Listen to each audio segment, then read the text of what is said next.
మహిళల రక్షణకు శక్తి టీం సభ్యులు పాటుపడతారన్నారు ఎస్పీ రత్న. శ్రీ సత్యసాయి జిల్లా పుట్టపర్తిలో శక్తి టీంని ఏర్పాటు చేశారు. శక్తి లోగోను ఎస్పీ రత్న విడుదల చేశారు. ఈ సందర్భంగా ఎస్పీ రత్న 27 శక్తి ద్విచక్ర వాహనాలను ప్రారంభించారు. శక్తి టీం సభ్యులు ఉదయం సాయంత్రం వేళల్లో ప్రధాన కూడళ్లలో పర్యవేక్షిస్తుంటారని అన్నారు. మహిళలు, చిన్నారుల పట్ల జరిగేటువంటి నేరాలపై ప్రత్యేక నిఘా ఉంచుతారన్నారు. ఈవ్ టీజింగ్ ను అరికట్టడంలో కృషి చేస్తారన్నారు. 24 గంటలు అందుబాటులో ఉండేలా కంట్రోల్ రూమ్ ఏర్పాటు చేశామని తెలియజేశారు. ఎక్కడి నుంచైనా కూడా శక్తి యాప్ ద్వారా సమస్యలు తెలియజేయవచ్చని సూచించారు. శక్తి యాప్ డౌన్లోడ్ చేసుకోవాలని ఎస్పీ సూచించారు. విపత్కర పరిస్థితులలో శక్తి టీం సకాలంలో సంఘటనా స్థలానికి చేరుకొని మహిళలను రక్షిస్తుందని అన్నారు ఎస్పీ రత్న.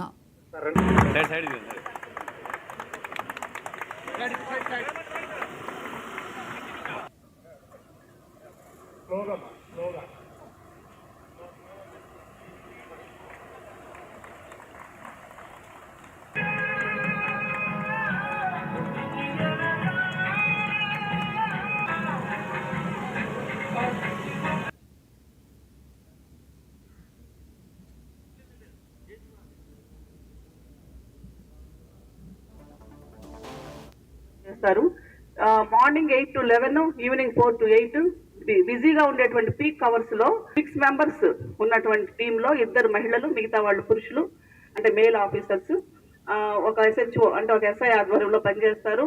రద్దీగా ఉండే places, colleges, schools and bus stands, railway station ఇట్లాంటి ప్లేసెస్ లో తిరుగుతూ ఇంపార్టెంట్ టౌన్స్, మనకి 5 టౌన్స్ ఉన్నాయి. అలాగే ఇంకొక అడిషనల్ గా కూడా ఒక టీమ్ ఎక్స్ట్రా కూడా ఫామ్ చేయడం జరిగింది. సో ఈ టీమ్స్ ని ఉన్నటువంటి పరిస్థితులు అనుకూలంగా బిజీ ప్లేసెస్ లో, రద్దీ ప్లేసెస్ లో తిరుగుతూ అక్కడ ఉన్నటువంటి సమస్యలు ఐడెంటిఫై చేస్తూ, ముఖ్యంగా eve teasing, indiscipline behaviour, misbehaviour towards women and children, ఇంకా రకరకాలటువంటి మహిళల పట్ల ఏమైనా నేరాలు చేసేటువంటి అవకాశం ఉంటే అలాంటి వాటినన్నింటినీ నివారించడం, దాన్ని అబ్జర్వ్ చేసి కన్సర్న్ స్టేషన్ కి కన్సర్న్ మేల్ టీం ఎవరైతే ఉంటారో యూనిఫామ్ లో వాళ్ళకి ఇన్ఫార్మ్ చేయడం మహిళల యొక్క, అంటే ఉమెన్ పోలీస్ యొక్క బాధ్యత.